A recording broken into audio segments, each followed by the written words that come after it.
سجلها ببراعة في الركلة الأولى.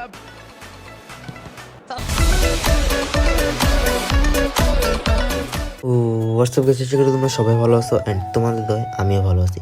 তো আজকে হচ্ছে ব্রাজিল আর ক্রোয়েশিয়া ডিরেক্ট আমরা ট্রাইব্রেকার খেলবো। তো 2022 বিশ্বকাপে কী হয়েছে তোমরা তো সবাই জানো, অ্যান্ড ওইটা মনে পড়লে এখনও খারাপ লাগে। তো যাই হয় ভালোর জন্যই হয়। তো এত কথা বলে লাভ নাই, যারা যারা চ্যানেলটা এখনও সাবস্ক্রাইব করো নাই তারা চ্যানেলটা সাবস্ক্রাইব করে দিও। আর আজকে আমি তোমাদের বলবো কীভাবে ঘরে বসে টাকা ইনকাম করবা। যারা স্টুডেন্ট আছে আমার মতো তো তারাই এটা পারবা। তো এখন আমি তোমাদের বলবো কিভাবে ঘরে বসে টাকা ইনকাম করতে পারবা। তো যারা যারা ঘরে বসে ইনকাম করতে চাও তারা সবাই ঘরের সব জিনিসপত্র বেচে দাও। তো ভাই তোমরা চাইলে কিন্তু এটা করতে পারো, অ্যান্ড ঘরে মায়ের খেলে কিন্তু আমার দোষ নাই। তো চলো বেশি কথা না বলে ম্যাচটা শুরু করা যাক। আর হ্যাঁ, তোমাদের আগে একটা কথা বলে রাখি, আমরা কিন্তু এখানে পুরো ম্যাচটাই খেলছি, বাট তোমাদের শুধু ট্রাইব্রেকারের ভিডিওটা দিব, কারণ কে কিসে আটকায় সেটা জানি না, কিন্তু ব্রাজিল ট্রাইব্রেকারে আটকায়। কারণ 2022-এ ক্রোয়েশিয়ার সাথে অ্যান্ড 2024 উরুগুয়ের সাথে। তো ওই কথা মনে করে লাভ নেই, কারণ আল্লাহ যা করেন ভালোর জন্যই করেন। যাই হোক না কেন, আল্লাহর উপর থেকে কখনোই ভরসা সরানো যাবে না। তো চলো তোমাদের ডাইরেক্ট ট্রাইব্রেকারে নিয়ে যাই।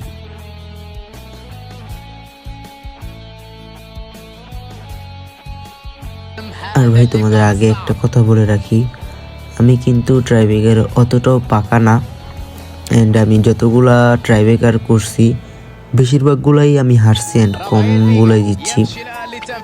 তো চলো প্রথমটা বাম সাইডে মারা যাক, অ্যান্ড গোল গোল গোল ভাই গোল। অনেক ভয় ছিলাম ভাই, সেলিব্রেশনটা কি একবারে জাতীয় শত্রু আর কি, জাত শত্রু যেটাকে বলে।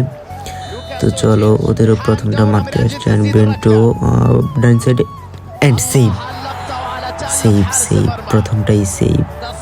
ভাই বেন্টোর পারফরমেন্স কিন্তু এমনিতেও অনেক ভালো, অ্যান্ড বিশেষ করে পেনাল্টির ক্ষেত্রে। চলো নেইমার একটা বরাবর গোল গোল ভাই, নেইমার ও পেনাল্টি মিস হইতে পারে না। অ্যান্ড আমি নেইমারিতে যতগুলো পেনাল্টি মারাইছি বেশিরভাগই গোল হয়েছে, 2-1টা মিস হইতে পারে। তো চলো 2 নাম্বারটা মিস, সেভ ভাই সেভ সেভ। ভাই আজকে বুঝলাম না আমার কী হয়েছে এমন, দুইটাই সেভ দিলাম, অসাধারণ। তো চলো রাফিনহা এবারও বাম সাইডে দিই এবং গোল। ভাই আজকে কি খাইছি আমি, এত ভালো খেললাম কিভাবে। আমি কিন্তু ট্রাইব্রেকারে বললামই তো এতটা পাকা না। সেভ সেভ ভাই জিতে গেছি অনেক দিন পর ট্রাইব্রেকারে জিতলাম অনেক দিন পর। অ্যান্ড ক্রোয়েশিয়ার সাথে ট্রাইব্রেকার এটা যদি হেরে যাই তাহলে একটা মান সম্মান এসে আঘাত লাগতো। তো কি আর করে, দেখতেই তো পারতেছো পুরো ম্যাচের রেটিং, অ্যান্ড কি আর বলবো, কিছুই বলার নাই। এটা যদি বাস্তব হতো তাহলে আরো বেশি ভালো হতো। তো গাইস আজকের ভিডিওটা এই পর্যন্তই, অ্যান্ড আমি জানি আমার ভিডিও বেশি একটা ভালো হয় না, তো সামনে ভালো করার চেষ্টা করব। তো নেক্সট ভিডিও আসা পর্যন্ত সবাই ভালো থাকবা, সুস্থ থাকবা, খোদা হাফেজ।